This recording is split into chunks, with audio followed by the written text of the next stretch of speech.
नमस्कार दोस्तों, मैं मोहित अवस्थी अपने चैनल स्टडी विथ मोहित में आप सभी लोगों का स्वागत करता हूं। मैंने आपसे कहा था कि मैं साइंस की सीरीज शुरुआत करूंगा और उसमें शुरुआत करूंगा बायोलॉजी से।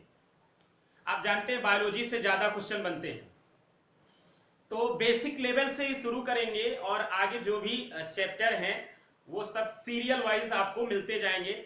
और लाइव मैं अभी आऊँगा नहीं, है ना, वो मेरे पास व्यवस्था है नहीं।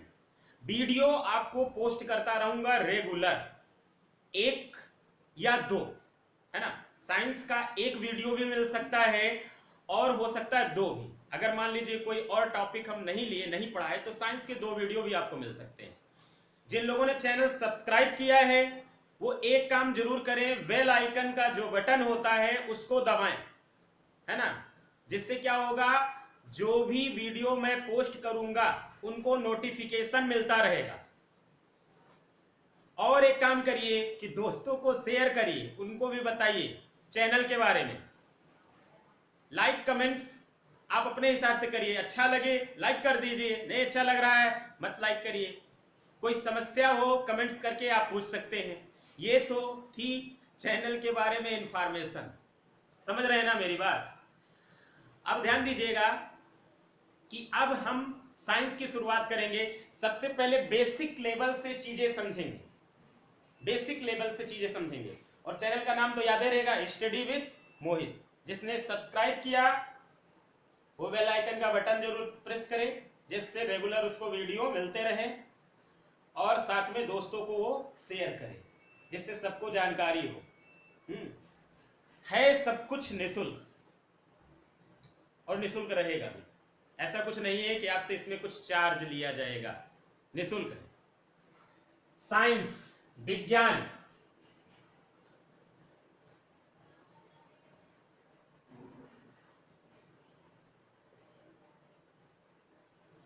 विज्ञान। सबसे पहली बात तो यही समझते हैं विज्ञान है क्या। एक रटी रटाई परिभाषा आप लोग बताते हैं, क्या बताते हैं? सुव्यवस्थित,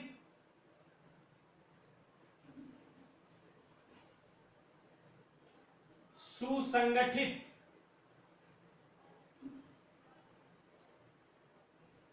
क्रमबद्ध ज्ञान को ही विज्ञान कहते हैं। यही है ना, सुव्यवस्थित, सुसंगठित, क्रमबद्ध ज्ञान को क्या कहते हैं? विज्ञान कहते हैं। ये जो सुव्यवस्थित और सुसंगठित वास्तव में एक ही शब्द है।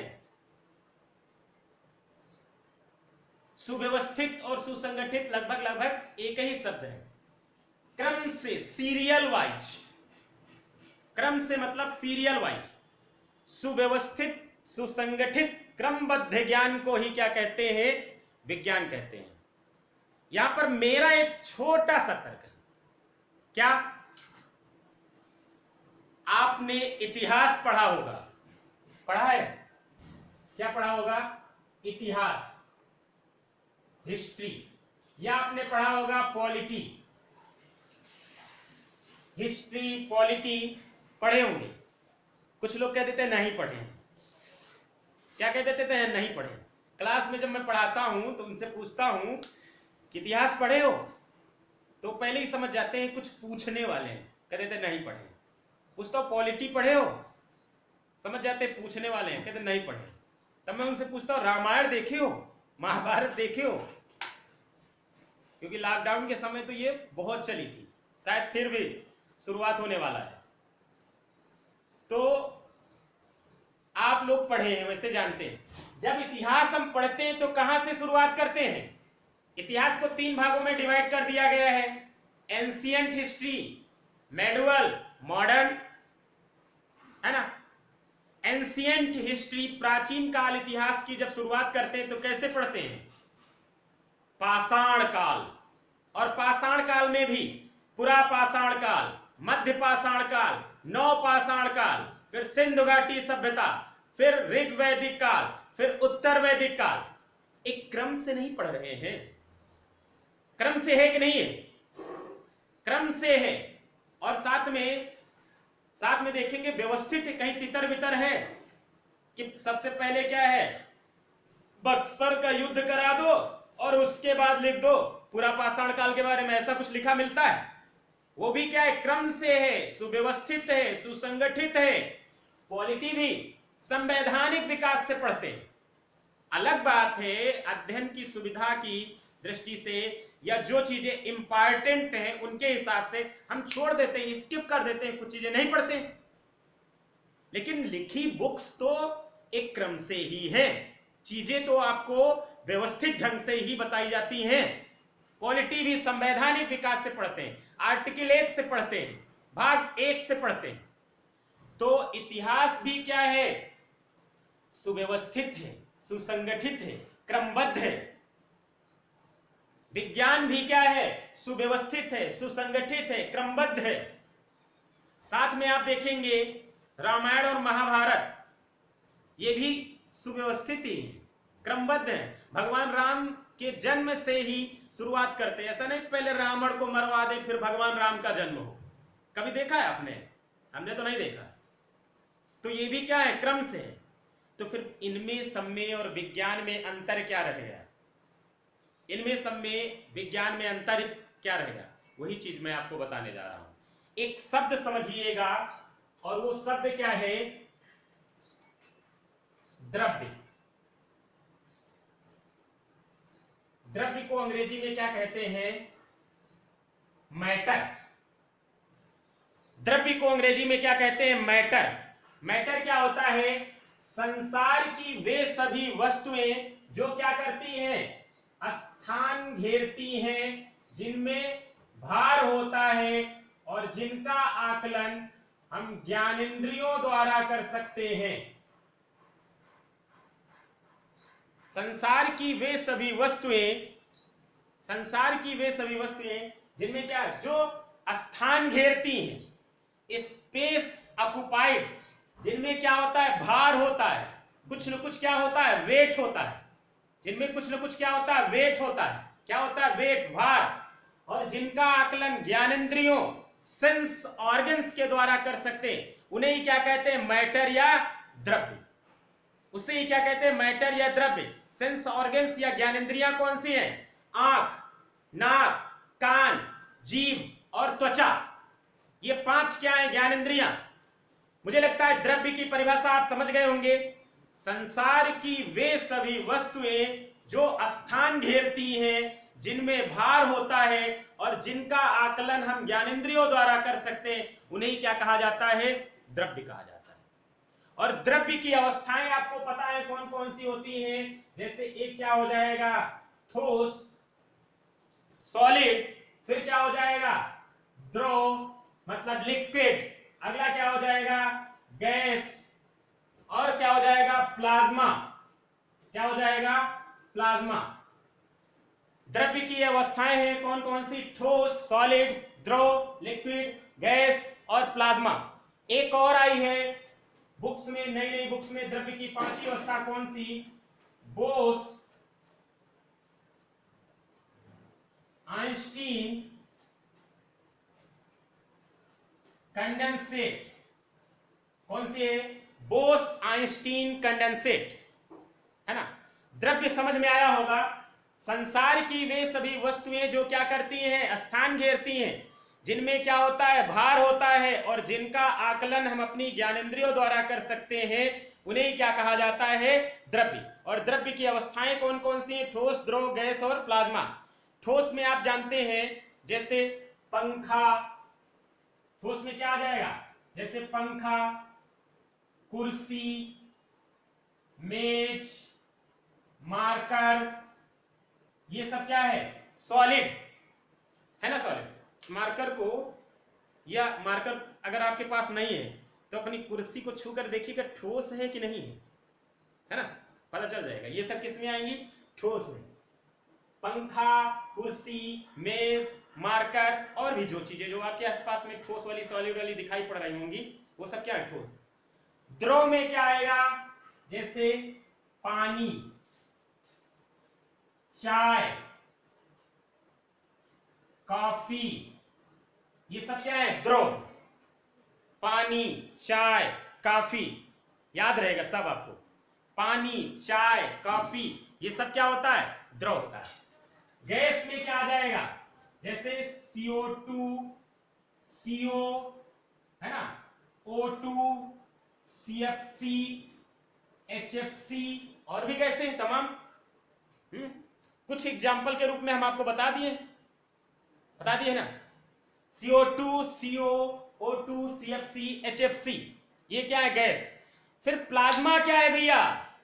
प्लाज्मा ध्यान रखिएगा, ठोस और द्रव के बीच की अवस्था को ही क्या कहते हैं? प्लाज्मा। सॉलिड और लिक्विड के बीच की जो स्टेज है, अवस्था है, उसे ही क्या कहते हैं? प्लाज्मा।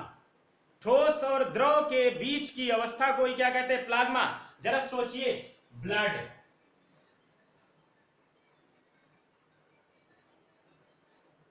क्या होता है? ब्लड। ब्लड को देखेंगे, क्या ब्लड ठोस है? थोड़ा सा ब्लड निकाल करके एक बार शीशे फेंक के मारिएगा, देखिए शीशा टूट रहा है कि नहीं टूट रहा, पता चल जाएगा, है ना। कुर्सी जब शीशे पे फेंक के मारेंगे तो शीशा टूट जाएगा, लेकिन ब्लड को फेंकेंगे चिपक जाएगा, टूटेगा नहीं। शीशा टूटेगा, शीशे में चिपक जाएगा। क्या गैस है? जैसे ही ब्लड हल्का सा कहीं कटे उड़ गया, नहीं है ना।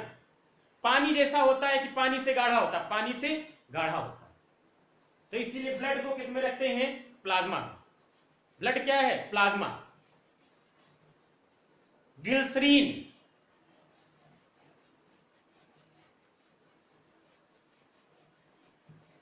ग्लिसरीन सेम कंडीशन है ग्लिसरीन की भी, ठोस है नहीं, गैस है नहीं, पानी से गाढ़ा है, किस में रख देंगे? प्लाज्मा। शहद, शहद, शहद को भी देखेंगे, शहद, शहद क्या है? ठोस है नहीं, गैस है नहीं, पानी से गाढ़ा है, किस में रख देंगे? प्लाज्मा में। ज्यादातर भैया आपसे पूछा क्या गया है? ब्लड। ब्लड को द्रव्य की किस अवस्था में रखा जाता है? तो आप क्या बता देंगे? प्लाज्मा में।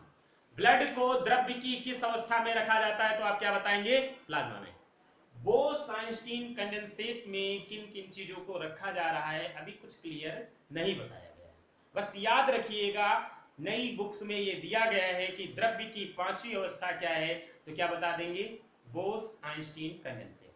मुझे लगता है द्रव्य आप लोगों की समझ में आ गया होगा, द्रव्य समझ में आ गया। अब एक यही द्रव्य शब्द क्या करिए, यहां पर जोड़ दीजिए। अब हमारी परिभाषा बनकर के क्या तैयार हुई है? किसी भी द्रव्य का सुव्यवस्थित, सुसंगठित, क्रमबद्ध अध्ययन करना क्या कहलाता है? विज्ञान। किसी भी द्रव्य का सुव्यवस्थित, सुसंगठित, क्रमबद्ध अध्ययन करना ही क्या कहलाता है? विज्ञान। भाई जरा से सोच लो, क्या इतिहास में हम ठोस, द्रव, गैस, प्लाज्मा का अध्ययन करते हैं? पॉलिटी में करते हैं? नहीं करते हैं ना। तो उनसे सबसे कुछ हमारी परिभाषा ये अलग हो गई। और भी परिभाषाएं हो सकती हैं, प्रयोग, परीक्षण, तमाम शब्द आप जोड़ सकते हैं, जो भी आप जोड़ना चाहें। मैं ये नहीं कह रहा हूं कि एक ही परिभाषा सिर्फ इसकी दी गई, लेकिन इस तरह से आप एक अच्छी परिभाषा बना सकते हैं कि किसी भी द्रव्य का सुव्यवस्थित, सुसंगठित, क्रमबद्ध अध्ययन करना क्या कहलाता है? विज्ञान। मेनली मेरा मकसद क्या था?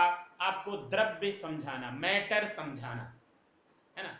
अब ध्यान दीजिएगा, जो हम लोग अध्ययन करेंगे, जैसे जो एग्जाम कोई भी हो, यूपी SSSC हो, PCS हो, SSC हो, रेलवे हो, है ना, या अदर स्टेट के एग्जाम हो, इवन IAS का भी एग्जाम, कोई भी एग्जाम हो, सिलेबस में आपको जब भी मिलता है तो क्या मिलता है? सिलेबस में पहला क्या हो जाता है?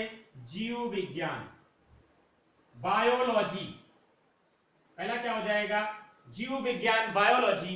और बायोलॉजी को भी दो भागों में डिवाइड कर देते हैं। पहला क्या हो जाएगा? जंतु विज्ञान। पहला क्या हो जाएगा?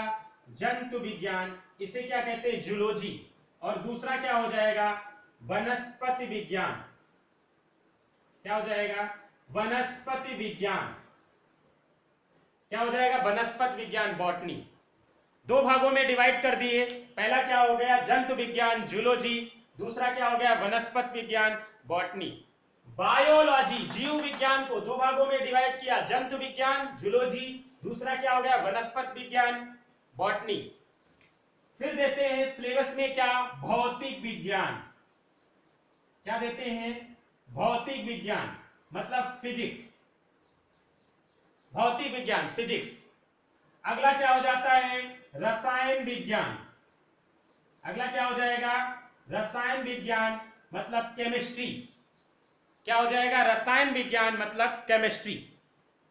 ये सिलेबस में देते हैं। साइंस एंड टेक्नोलॉजी भी आपसे पूछी जाती है, लेकिन वनडे के एग्जाम में कम। ज्यादातर अगर यूपीएससी आईएएस के एग्जाम में साइंस एंड टेक्नोलॉजी ही आती है ना, या एनडीए सीडीएस है ना, इस तरह के जो एग्जाम होते हैं उसमें भी साइंस टेक्नोलॉजी से रिलेटेड चीजें आपसे पूछी जाती हैं। आपसे ज्यादातर जो क्वेश्चन बनते हैं वो कहां से बनते हैं, बायोलॉजी से। कहां से बनते हैं, जीव विज्ञान से, बायोलॉजी से। और देखा जाए तो साइंस और ज्योग्राफी का ही मिला जुला टॉपिक है पर्यावरण, इन्वायरमेंट। साइंस और ज्योग्राफी का मिला जुला टॉपिक क्या है, इन्वायरमेंट। और वर्तमान समय में हाल फिलहाल 2-4 साल में ये देखा गया है, जो पेपर हुए हैं, कि इन्वायरमेंट से क्वेश्चन वो खूब पूछ रहे हैं। हम क्या करेंगे, इन्वायरमेंट भी पढ़ेंगे, है ना। जैसे जैसे हमको टाइम मिलेगा हम आपको पढ़ाते रहेंगे। आप अपना 1 घंटा आधा घंटा वीडियो देखने पर खर्च कर दीजिए, मन करे तो। और ये भी तय है कि ये आपके सिलेक्शन में बहुत बड़ा रोल निभाएगा। सिलेक्शन, जो भी तैयार स्टूडेंट होते हैं, जिनकी तैयारी एक लेवल पर होती, उनका सिलेक्शन कभी 10, 20, 50 नंबर से नहीं रुकता, 1-2 नंबर से। और कुछ लोग कहते हैं मेरा सिलेक्शन 2 नंबर से रुक गया। भाई मैं कहता हूं कि एक औसत नंबर लाना सबके लिए आसान होता है, एवरेज मार्क्स लाना आसान होता है, लेकिन एक लेवल को छू करके टॉप करना, उसके लिए कुछ एक्स्ट्रा करना पड़ता है, अधिक मेहनत करना पड़ता है। 1 नंबर 2 नंबर जो आपका कम पड़ रहा है, वो 1-2 नंबर को आप कम मत समझिए, उसके लिए आपको बहुत अधिक मेहनत करना पड़ेगा। लापरवाही से काम नहीं चलेगा, सिलेक्शन तभी होगा। और उसके लिए जरूरी ये है कि हर एक चीज को समझिए, जिसकी भाषा आपको ज्यादा समझ में आ रही है उसको सुनिए, देखिए। सुनने से चीजें ज्यादा याद होती हैं। ये मत करिए कि वीडियो देख रहे हैं, बीच में मैसेज आया नहीं कि चैटिंग पे शुरू हो गए। चैटिंग करोगे तो जो आपने पहले का देखा वो भी स्किप हो गया, दिमाग से भूल गया। आगे का तो देखने का कोई चांस ही नहीं बन रहा है, क्योंकि अब तो रात चैटिंग में गुजरेगी। तो इन्वायरमेंट भी पढ़ेंगे और साथ में विज्ञान भी पढ़ेंगे। सबसे ज्यादा क्वेश्चन किससे बनते हैं, बायोलॉजी से। और बायोलॉजी में भी सबसे ज्यादा किससे बनते हैं, जूलॉजी से, जंतु विज्ञान से। और वो भी मानव शरीर से, जैसे सेल से, टिश्यू से। उसके बाद न्यूट्रिशन, पोषण। पोषण में जैसे carbohydrate, fat, protein, vitamin, minerals, water, इनसे बनते हैं क्वेश्चन। फिर blood, digestion, excretory system, heart से, स्केलेटन सिस्टम से, है ना, नर्वस सिस्टम से, है ना, इंडोक्राइन सिस्टम से, जेनेटिक्स से, रेस्पिरेटरी सिस्टम से। इनसे सबसे खूब क्वेश्चन बनते हैं। हार्मोन्स वगैरह पूछे जाते हैं। ये सब हम आपको कराएंगे, एक सीरियल वाइज सब कराएंगे। वीडियो जरूरी नहीं है कि 2-2 घंटे का हो। ऐसा हो सकता है 45 मिनट, 40 मिनट, 30 मिनट का आपको वीडियो मिल सकता है, क्योंकि आपकी आदत को मैं जानता भी हूं, ऑफलाइन भी आपसे मिल चुका हूं। तो बहुत लंबा आप देखने वाले नहीं, मुझे बनाने में कोई समस्या नहीं। मैं तो अगर खड़ा हो गया हूं तो 2 घंटे पढ़ा दूं, कोई समस्या नहीं। लेकिन आप धैर्य बना करके कितना देखते हैं ये आप जानते हैं। इसलिए लेकिन रेगुलर वीडियो मिलते रहेंगे और उनको रेगुलर देखिए। और आपके कैरियर के बारे में इतनी जो चिंता कर रहा है, इसके चैनल को थोड़ा बहुत प्रमोट करने के लिए दोस्तों को शेयर जरूर करिए, बस। जीव विज्ञान, जंतु विज्ञान, भौतिक विज्ञान, रसायन विज्ञान, सबसे ज्यादा जंतु विज्ञान से क्वेश्चन बनते हैं और उसमें भी मानव शरीर से। फिर सेकंड नंबर पे भौतिक विज्ञान, थर्ड नंबर पे क्या आता है रसायन विज्ञान, और रसायन विज्ञान की अपेक्षा इस समय एनवायरनमेंट से क्वेश्चन ज्यादा बनते हैं। बायोलॉजी फेमस है, आप जानते हैं बायोलॉजी से सबसे ज्यादा क्वेश्चन पूछा जा रहा है। तो बायोलॉजी ही हम शुरू करने वाले भी हैं। अब ध्यान दीजिएगा, ये चीजें आप समझ गए हैं। जीव विज्ञान में हम अध्ययन किसका करते हैं, जो चीजें सजीव होती है। सजीव मतलब लिविंग, जो भी चीजें लिविंग हैं उनका अध्ययन किसमें करते हैं, बायोलॉजी में करते हैं। जीवन जंतुओं में भी होता है, एनिमल्स में ही भी, और वनस्पतियों में भी, प्लांट्स में भी, दोनों में जीवन होता है। दोनों क्या है, लिविंग है। जंतु और पादप दोनों क्या है, लिविंग है, सजीव है। याद रखिएगा, बायोलॉजी दो ही कैटेगरी में डिवाइड करती है, एक तरफ एनिमल और दूसरा पादप। समझ रहे हैं ना, एक एनिमल दूसरा पादप, ये चीज भी क्लियर रहेगा। और दोनों में क्या है, जीवन है, सजीव है, लिविंग है। आप लोग भी क्या है, लिविंग है। तो लिविंग के क्या क्या लक्षण होते हैं, जरा सुनिएगा। लिविंग के क्या क्या लक्षण होते हैं, जैसे जो भी लोग लिविंग हैं वो क्या करते हैं, भोजन करते हैं। वो क्या करते हैं, भोजन करते हैं। लिविंग क्या करते हैं, भोजन करते हैं। करते हैं कि नहीं, आप लोग भी करते होंगे, मैं भी। भोजन करने के बाद सब स्टोर करके रख लेते हैं, क्या कुछ बाहर भी निकालते रहते हैं। बाहर निकालते हैं मतलब एक्सक्रीशन, उत्सर्जन। क्या करते हैं, उत्सर्जन। क्या करते हैं, उत्सर्जन।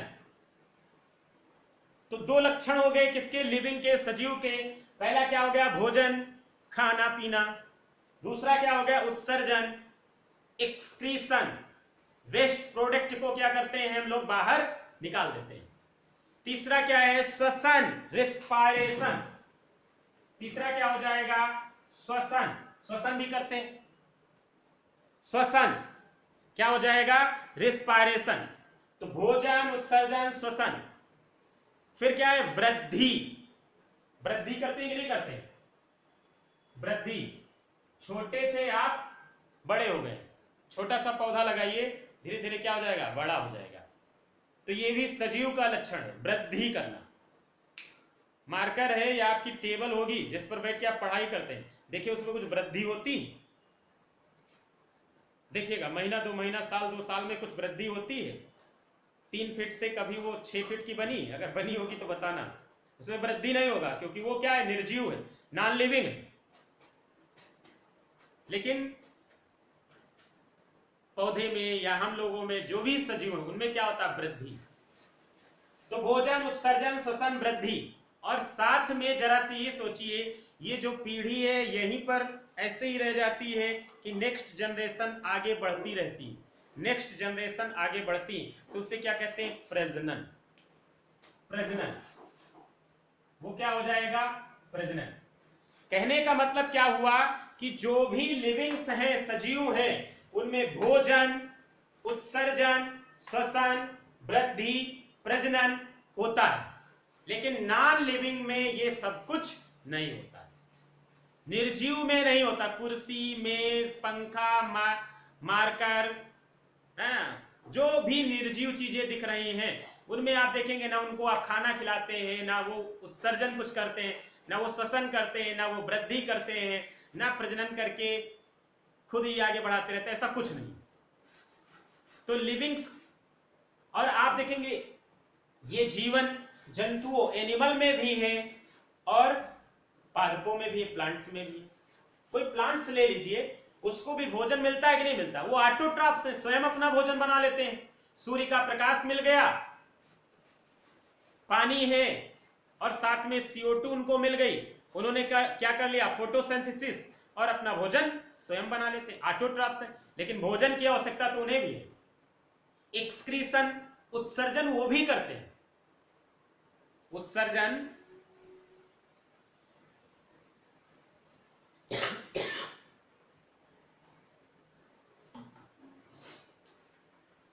उत्सर्जन वो भी करते हैं, पौधे भी करते हैं।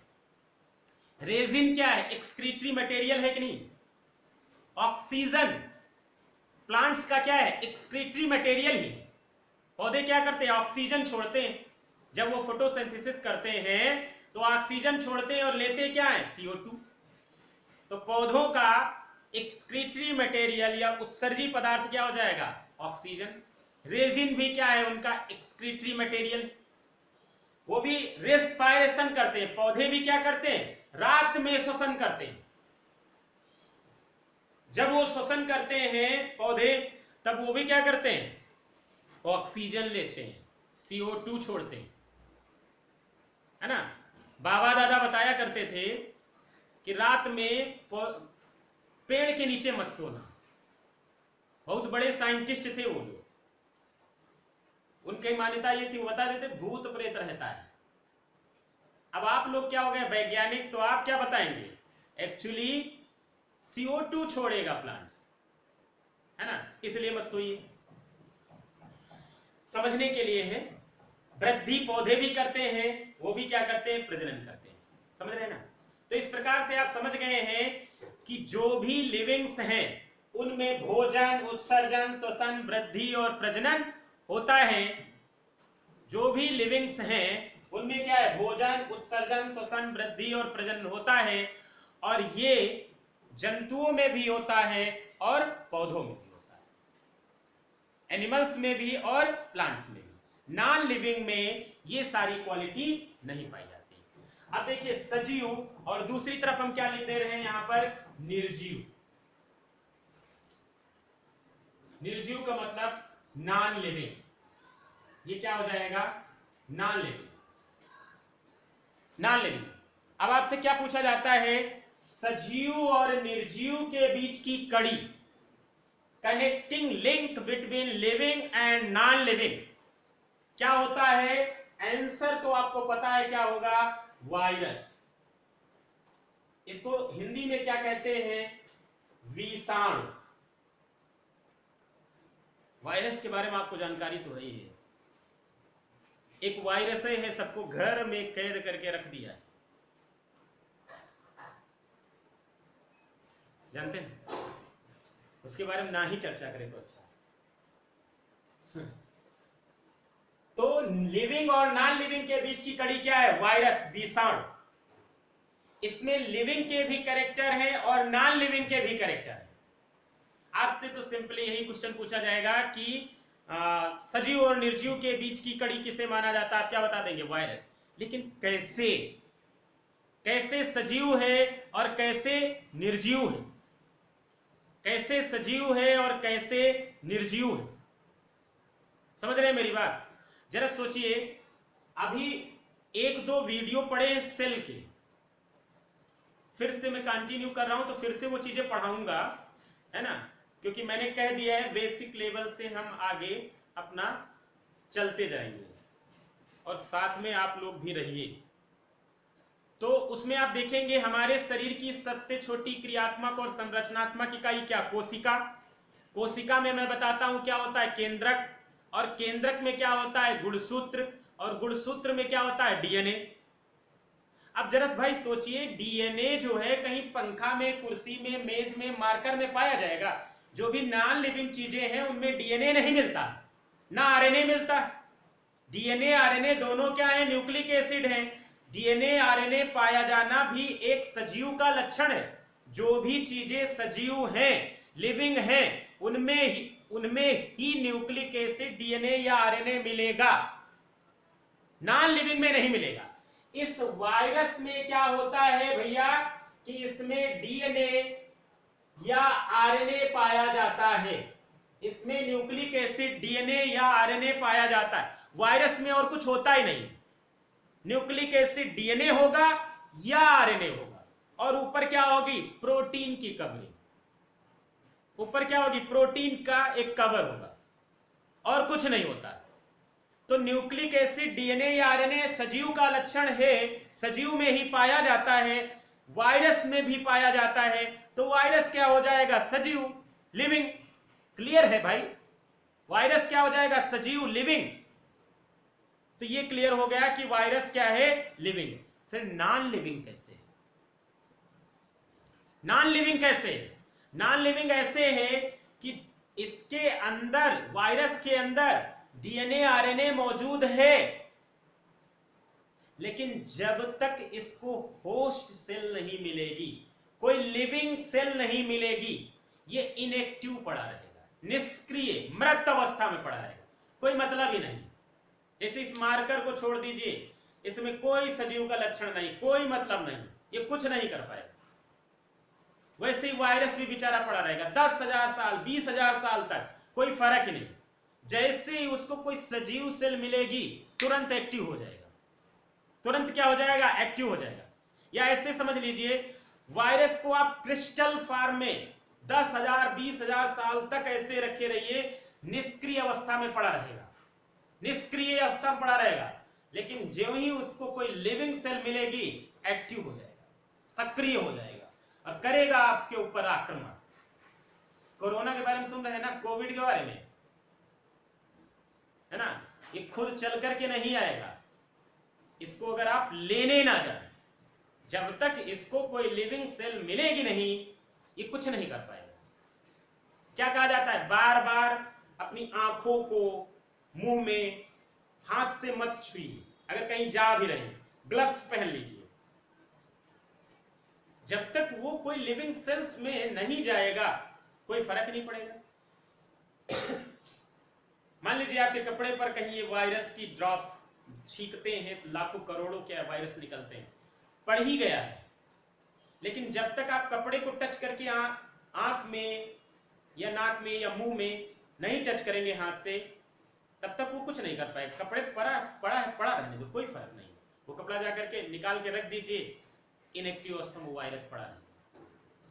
तो वायरस के बारे में ये क्लियर है कि वायरस में न्यूक्लिक एसिड, डीएनए या आरएनए पाया जाता है, इसलिए ये क्या होता है? लिविंग। और इसके क्रिस्टल बनाए जा सकते हैं, इसलिए क्या होता है? Non living. और वायरस ही क्या है? लिविंग और नॉन लिविंग के बीच की कड़ी। यहां तक क्लियर रहेगा। फिर एक चीज और आपसे पूछा जाता है, पादप और जंतु के बीच की कड़ी, connecting link between animals and plants. आप जानते हैं यूग्लिना। यूग्लिना क्या है? प्रोटोजोआ फाइलम का एक एनिमल है। एनिमल में क्लोरोफिल नहीं पाया जाता है। क्लोरोफिल पाया जाना प्लांट्स का कैरेक्टर होता है। किसका कैरेक्टर है? प्लांट्स का। लेकिन यूग्लिना में क्लोरोफिल पाया जाता है। और यूग्लिना है क्या? एनिमल है, प्रोटोजोआ फाइलम का जंतु है, एनिमल। क्लोरोफिल भी मौजूद है, इसलिए यूग्लिना को क्या कहते हैं? जंतु और पादप के बीच की कड़ी, connecting link between animal and plants. दोनों चीजें आपको याद रहेंगी। लिविंग और नॉन लिविंग मैंने बता दिया है ना? अब ध्यान दीजिएगा, आप समझ गए हैं कि जीवन जंतुओं में भी होता है और वनस्पतियों में भी होता है, और जीव विज्ञान में जो भी चीजें लिविंग्स हैं उनका हम अध्ययन करेंगे। थोड़ा कॉन्सेप्ट है, इस वीडियो को आप अगर देखते हैं तो आगे की चीजें आपको बहुत अच्छे से समझ आने वाली हैं, और अगर आप स्किप कर रहे हैं तो आपकी जिम्मेदारी, बाद में कुछ आप भूल रहे हैं, नहीं समझ रहे हैं, वो आपकी जिम्मेदारी। मेरा काम है बेसिक लेवल से आपको समझाना, याद करवाना, वो मैं करवा रहा हूं। जरूरी नहीं कि सारे पढ़े लिखे पीएचडी किए हुए लोग ही मेरा वीडियो देखें, और उनको देखने की कोई जरूरत भी नहीं है, उनको तो सब कुछ आता ही है। वो लोग देखेंगे जिनको चीजें अभी तैयार करना है, जो तैयारी शुरू कर रहे हैं, और उनके लिए जरूरी है कि बेसिक वीडियो देखें और समझें, आगे की चीजें उनको बहुत बेहतर ढंग से समझ में आए। इसलिए मैं ऐसा करा रहा हूं। मैं जानता हूं कि बहुत सारे फैक्ट इसमें नहीं है, तो आप लोग क्या कर देते हैं? स्किप कर देते हैं, चलो जाने दो, नेक्स्ट वीडियो आएगा देखेंगे। ये कतई मत करिएगा, है ना? टाइम अगर खर्च करेंगे तो कुछ न कुछ आप सीखेंगे, पाएंगे, है ना? ठीक। अब ध्यान दीजिएगा, इसमें कुछ फैक्ट आपसे पूछे जाते हैं जो मैं आपको बताया दे रहा हूं। जैसे साइंस, विज्ञान, तो विज्ञान के जनक कौन है? अरस्तु। विज्ञान के जनक कौन है? अरस्तु। ऐसे ही अगर आप देखेंगे जीव विज्ञान के जनक, तो जीव विज्ञान के भी जनक कौन है? तो क्या बता देंगे? अरस्तु। जंतु विज्ञान के जनक अगर आपसे पूछा जाए तो क्या हो जाएगा? अरस्तु। क्लियर रहेगा ना? विज्ञान, साइंस, जीव विज्ञान, बायोलॉजी, जंतु विज्ञान, जूलॉजी के फादर कौन है? तो क्या बता देंगे? अरस्तु। विज्ञान, जीव विज्ञान और जंतु विज्ञान के जनक अरस्तु। साइंस, बायोलॉजी और जूलॉजी के फादर कौन है? अरस्तु। ये क्लियर रहेगा ना? पूरी तरीके से याद रहेगा। अगला क्या है? वनस्पति विज्ञान, फादर ऑफ बॉटनी। वनस्पति विज्ञान के जनक याद रखिएगा थियोफ्रेस्टस। कौन है? थियोफ्रेस्टस। वनस्पति विज्ञान के जनक कौन है? फादर ऑफ बॉटनी, तो क्या बताएंगे? थियोफ्रेस्टस। वनस्पति विज्ञान के जनक कौन है? थियोफ्रेस्टस। फादर ऑफ बॉटनी कौन है? थियोफ्रेस्टस। याद रहेगा ना? अगला है भौतिक विज्ञान, फादर ऑफ फिजिक्स, चर्चित नाम सर आइजैक न्यूटन। क्या नाम है? Sir Isaac Newton. भौतिक विज्ञान के जनक कौन है? Sir Isaac Newton. लिंकनशायर के रहने वाले थे। कहां के रहने वाले थे? Lincolnshire. Father of physics sir Isaac Newton कहां के रहने वाले थे? लिंकनशायर के रहने वाले थे। पूछा जाता है फादर ऑफ मॉडर्न फिजिक्स, आधुनिक भौतिक विज्ञान के जनक। आधुनिक भौतिक विज्ञान के जनक कौन हो जाएगा? Albert Einstein.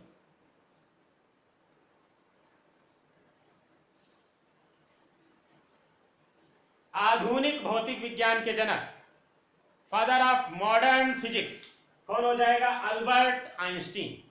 अगला क्या है? रसायन विज्ञान के जनक, फादर ऑफ केमिस्ट्री। बढ़िया नाम, आप लोग सुनते हैं तो आपको अच्छा लगता है। आंतोनी लेवासिए। कौन है? आंतोनी लेवासिए। फादर ऑफ केमिस्ट्री कौन है? आंतोनी लेवासिए।